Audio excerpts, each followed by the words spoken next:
কদমবুসিকে শিরিকের দোহাই দিয়ে বন্ধ করা হয়েছে। আমার দেশের হাজার হাজার যুবক এখন বেয়াদব হয়ে গেছে।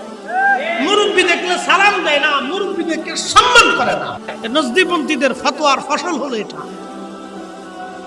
মিলাদ বন্ধ হয়ে গেছে, দোয়া বন্ধ হয়ে গেছে, কোরআন খতম বন্ধ হয়েছে, ফাতিহা খানি বন্ধ হয়েছে, কালেমা খতম বন্ধ হয়েছে।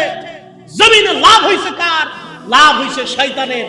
মুসলমানের লাভ হয় নাই, মুসলমান লাভ হয় নাই, মুসলমানের লাভ হয় নাই। যদি এই জমিনে, আল্লাহর জমিনে দোয়া চালু থাকতে হবে, দুরূদ চালু থাকতে হবে, মিলাদ চালু